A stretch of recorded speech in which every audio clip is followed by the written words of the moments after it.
Welcome back to another redstone video. Today we're talking about everyone's favorite block, TNT. This one's gonna blow your mind. You can craft TNT with 5 gunpowder and 4 sand. This will give you 1 TNT block. The main point of TNT is that it explodes.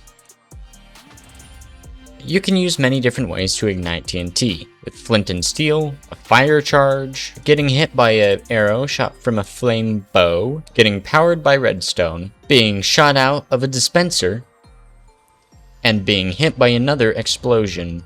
The part that we're going to be focusing on is powering by redstone. As you probably know, in addition to destroying nearby blocks, the TNT also does a bunch of damage to any nearby mobs and players. If the TNT is in water when it blows up, it won't do any damage to nearby blocks. It'll still hurt you, but all your blocks will be completely fine. When it comes to TNT in redstone, most of the time it is used for things like traps. For example, here we've got a pressure plate on the ground. If I were to step on this pressure plate, I would be not around anymore. You see, what's going on here is we have this layer of sand. We can also use any other gravity block, like gravel or concrete powder. Underneath the gravity block, we have a block of TNT. When someone steps on the pressure plate, the TNT is ignited and falls. When the TNT is ignited, the TNT is no longer considered a block, but an entity, and the gravel is now standing on top of nothing. A few moments later, the gravel decides to go in as well, and they both continue to fall until the TNT decides to blow up. You can also fill in the floor so that the TNT will blow up and take out all the other TNT here with it. Here we have the exploding tree trap. If we were to chop down this tree, the moment we destroyed this bottom block, what would happen is the whole thing would explode. To make one of these for your own, find yourself a tree, something like this, nice and simple. You're going to want to remove all the ground underneath it in a 5x2x5 area. It will be 2 blocks out from the tree and 2 blocks down from the tree. Now under the tree, you're going to place a lever and turn this on. It is very important that this is on. Place your redstone dust underneath the lever and 4 blocks around it like this. On each block on the far side from the redstone dust, you're going to place a redstone torch. It should turn off almost immediately like this. And then you're going to place 3 TNT in each corner like this.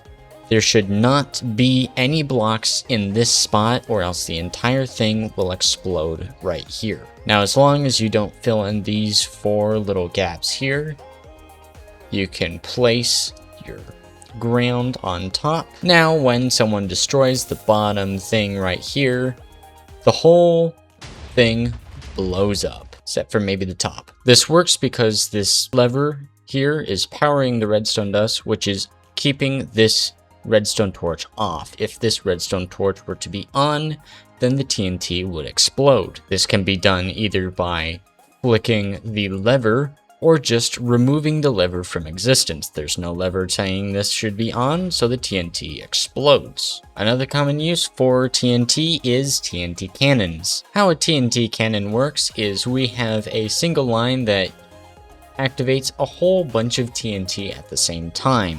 This TNT is pushed by some water over here into this one little spot. After a short delay, another TNT is launched out of this dispenser where it sits here, and once all these TNT blow up at the same time, it will launch the singular piece of TNT very far. Here's how it works in action. So we have the water going, flowing, all these TNT going in there, and it shoots it off into there. More often, instead of placing actual blocks of TNT, you're going to see dispensers like this with TNT inside.